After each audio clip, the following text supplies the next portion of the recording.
This is Twin Mallet's Ranch, a cattle ranch nestled on the outskirts of Prosper and Salina, Texas, where 1461 meets Custer Road. Most just drive past without a second thought as to what might be inside and what secrets the ranch might hold. People have no idea that this very place is home to a man who has been a part of the foundation of this great country. A man who spent his life protecting others and still continues to do so today. This is Mike Howard, and this is his story. I was actually recruited by the Secret Service. I was going to school. I'd served in Korea, got home in late October of 1953, and of course I had to come home and go back to work because I had a wife and a very young baby, about a year old. About a month before I was to graduate from North Texas, I get this strange phone call on the police department telephone. And the man on the other end said, "This is Forrest V. Sorrells. I'm with the United States Secret Service." Had a real gruff voice. And he said, "I have heard about you, and we're interested in you coming into the Secret Service." I thought immediately that it was a joke. I thought it was one of my fraternity brothers or one of the guys at the police department or one of the other departments that I knew. I thought somebody's pulling my leg. The Secret Service, they don't want me, and I don't even know anything about the Secret Service. In 1960, there was very little known about the Secret Service. So I said, "Sure you are." I wasn't very nice. I said, "Sure you are. Well, you just leave a number and I'll call you back." She said, "Okay." So he left the number, and I hung up. So anyhow, I did. I called it back. The nicest lady answered the phone, and she said, "U.S. Treasury, Secret Service." And I said, "Uh-oh." Well, they asked me if I wanted to come into Dallas and would I come over to Dallas and talk to them about it, because I had been recommended to them. And I thought at the time it was very strange. Who could have recommended me? I'm a cop on the street, and I'm also a student in college. So I was really curious. So I went over, and sure enough, they asked me if I said, "Well, sure, I'd love to." And so they gave me a little examination right then. After Mr. Howard started his career as a Secret Service agent, he fell into the routine of things. He did his job, and he was good at it. He had a legacy of a career and lived through more moments in history than most, including the assassination of John F. Kennedy. This is what happened. Because I was familiar with the Fort Worth area, Fort Worth, Texas, because I had been a police officer over there at Saginaw, and so I was very familiar with that area. And so they sent me along with two other agents to go over there to do the advance for the president coming to Fort Worth, Texas. So that's what we did. They sent me over there to do that with two other agents, a wonderful, wonderful guy named Bill Duncan, who was an expert advance man. Expert. And he had a man with him named Ed Knowles, and he was good, and then me, and I was expert, of course. Everybody knew I was expert.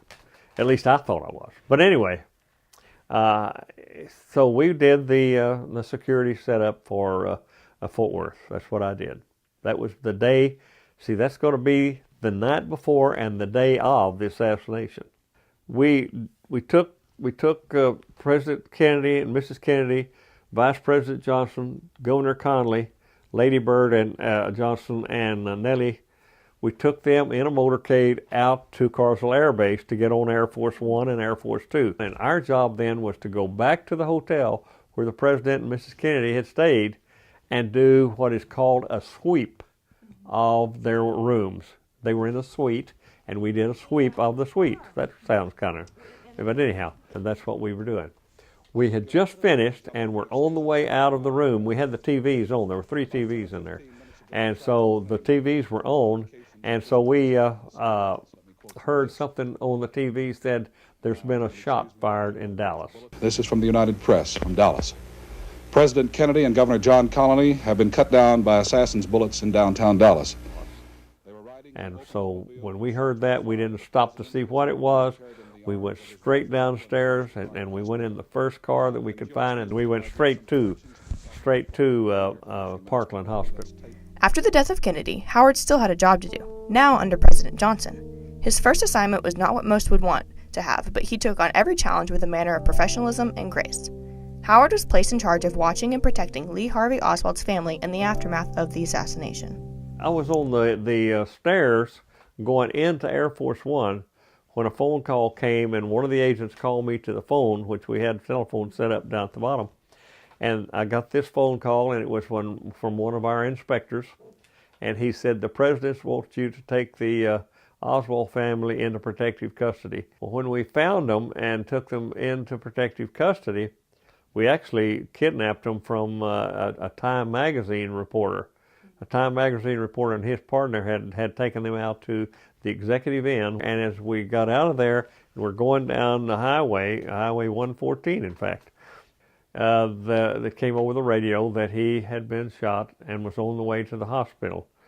And so Marina and Margarita, the wife and the mother, heard that and wanted to know what had happened.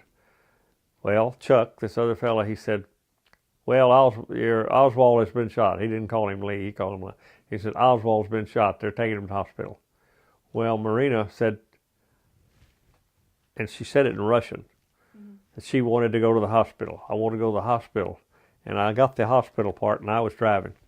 So I said, turned to Chuck, and I said, "Well, what do you think?" And he said, "What the heck? I don't know."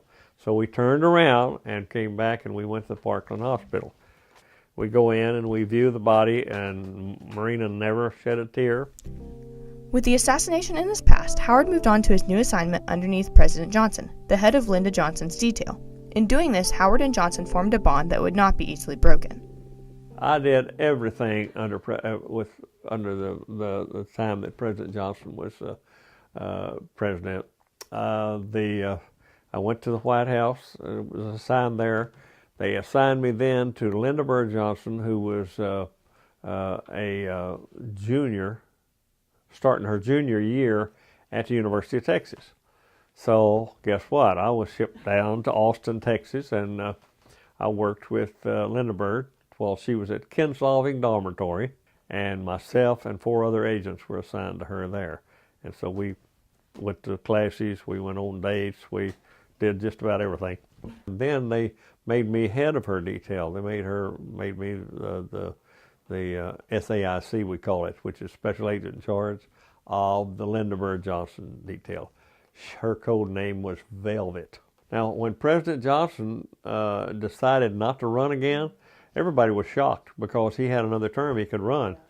But anyhow, he decided not to, and so and Martha and I had bought a home there in Springfield, Virginia, which was just 20 minutes from the White House, and so we thought we were going to be at the White House for at least another 4 years, regardless. And so when we found out we weren't, well, it didn't make any difference because we would stay at the White House because I was on the White House detail. And so that would mean even though Nixon was coming in as president, we would be there for 4 years with him, whatever. So but that didn't happen because President Johnson had met me, and because I was working with his daughter, and during the time I was working with his daughter, I was his in-between. He would call me at night, for instance. He would say, "Where's Linda Bird?" I said, "She's in bed." "Are you sure?" "Yes, sir, I'm sure." "Go look and see." And I would go look and see, and she would be in bed asleep. So because of that, when he decided not to run again, he asked our director, who was Rufus Youngblood, he was assistant director, and so he said that the president had asked for me to go back to Texas with him as special agent in charge of his detail. And I said, "Well, what if I don't want to go?" And he said, "Well, you could be guarding the dogs tomorrow." But anyway, that's how I got sent down to Texas with LBJ, because he liked me and because of these nighttime talks that he would have with me. After having had such a full and eventful life, Howard retired and spends his time running Twin Mallets Ranch for the Brinker family. But as he says, being a Secret Service agent is something that is always with you. It changes you. Morally, it probably woke me up. I was a good Baptist boy, and I didn't do anything immoral as far as that goes. But But when you take on the job of the Secret Service and you swear to do certain things, including taking a bullet for the president, it changes your life. It changes your life. In other words, like in my church, I had to be better than average. And you don't ever get out of the Secret Service. No, you're still there. And well, I'll give you for instance, when 9/11 took place, guess what? Here I was 70-something years old, and yet they called every one of the retired agents to be on standby because they didn't know what was actually happening. What was actually something? Is this an attack on our country? We may need to use you all. And they, in fact, we had a meeting with them sometime after that, and that this is what you'll be assigned to if you're called in. So you never get out of it. Also, it woke me up to the dangers all around you. Even to this day, girls, I'm 83 years old, and I still look for boogers. I mean, every time I go out, I don't care where I am, I look for those things that could happen. This is the way I am. And I can't help it. I'm just that way. Protect yourself and protect your family. That's important to me.